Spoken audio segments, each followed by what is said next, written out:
Hej alle sammen. I dag så vil jeg lave en video med nogle af mine favoritting her fra april måned, så en aprilfavoritter, og det er en god blanding af forskellige ting, som jeg vil fortælle jer om. Så først så starter jeg med en bog. Hvis I trænger til noget at læse, så skal I helt klart denne her. Michael Larsens Mordet på øen. Den er så god. Jeg fik den i julegave, og har egentlig ikke rigtig kommet i gang med den. Men her i april, der startede jeg så, og jeg vil sige, det tog mig en dag at læse den, da jeg først var gået i gang. Den var så god, så jeg kunne ikke lægge den fra mig. Så sommerferielæsning, anbefaling, Michael Larsen, Mordet på øen. Jeg ved ikke, om I kender Michael Larsen i forvejen, men han har skrevet nogle gode bøger med livet i hælene. Den allerførste, som er en rigtig sjov bog. Og så Uden sikker viden, Slangen i Sydney og Femte sol brænder. Nogle krimier, som også er rigtig gode at læse. Så har han skrevet nogle historiske romaner, som hedder Den store tid, Aftenlandet og Stormen. Dem har jeg ikke fået læst endnu.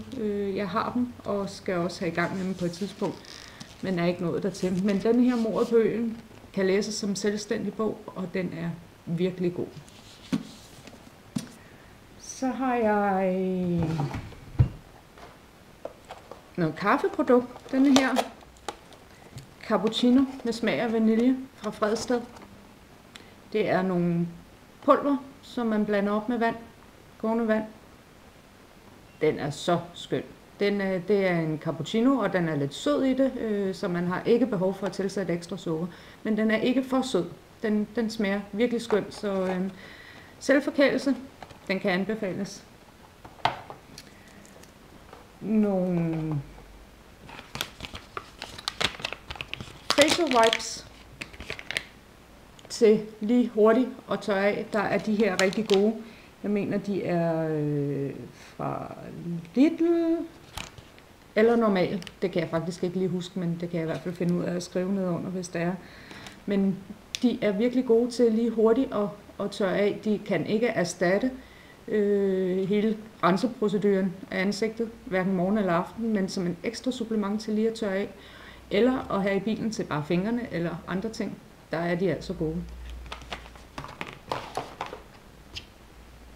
Så er der jo evig klassiker, Scholl fodcremen. Jeg bruger en Scholl fodfil, den elektriske, som jeg også virkelig gerne vil anbefale. Den holder mine fødder super bløde, og det er så nemt bare lige at tænde den, og så køre henover. Det fungerer så godt.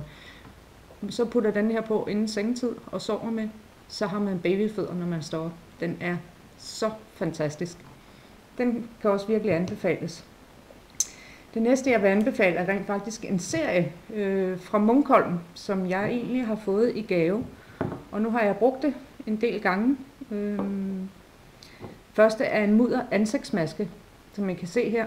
Det er pulver, som man hælder ud i sin hånd, blander med lidt vand og rører sammen, så man får en mudret masse og smører i ansigtet, sidder med 10 minutter. Den renser simpelthen i bunden. Det bliver lidt stift, når det tørrer ind, men det gør muddermasker jo. Men når man vasker af, ens hud er babyblød og virkelig, virkelig ren. Den er virkelig fantastisk. Dertil kommer der en mandel ansigtscreme med silke. Det her er nok en af de bedste cremer, jeg nogensinde har prøvet. Den gør huden så blød. Og den der står her, den er til normal til tør hud. Den er så fantastisk, og den dufter skønt. Se her. Den dufter frisk og skønt, og det er rene naturprodukter det her. Det kan virkelig anbefales.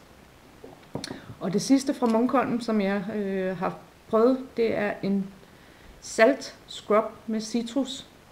Som I kan se, har jeg allerede brugt en del. Denne her, den er genial. Når man har barberet ben, og så lige kører det her over benet. Jeg kan have silkebløde ben i flere dage, som jeg normalt ikke har, hvis man kun barberer dem. Men denne her, den er virkelig god, og den dufter godt af citron. Det kan svine en lille smule, fordi der er salt i, hvis man er lidt sart, men det er kun ganske få sekunder, og når man har vasket af igen, så er der ikke nogen problemer. og der er noget olie tilsat, så når man rent faktisk har vasket af, er det ikke nødvendigt at smøre bagefter. Man har silke bløde ben, og det har man faktisk i flere dage. Så Munkholm.dk, de her produkter, dem skal I prøve. Det er så skønne. Jeg ved desværre ikke prisen på dem, da det er noget, jeg selv har fået i gave, men jeg kan prøve at vedlægge et link til hjemmesiden, og så kan I jo selv se. Det kan også være, at de har andre produkter, det har jeg faktisk heller ikke fået undersøgt. Men de her ting, det er helt klart nogle, jeg har tænkt mig at købe igen. De er så gode. Og det sidste, jeg har i dag, det er faktisk et duftlys. Og det er et duftlys fra IKEA. Og det er et stort lys. Jeg kan ikke huske, jeg mener, de koster omkring 48 kroner. Måske lidt dyrt for et duftlys, men der er til mange, mange timer. Det her, det er med vanilje, som er en af mine favoritter. Og det dufter simpelthen. Det dufter så fantastisk. Rigtig blød, rund vaniljeduft. Dem skulle I tage at prøve. De får så også i en mindre størrelse. Men de er geniale. Og de fås faktisk i mange forskellige dufte også. Men vanilje er helt klart min favorit. Jeg elsker vanilje. Det tror jeg var, hvad jeg havde i dag af favoritter her for april måned. Jeg regner med at vende tilbage med en favorit for maj måned. Og ellers så må I bare have en rigtig god dag alle sammen. Og så snakkes vi ved. Hej!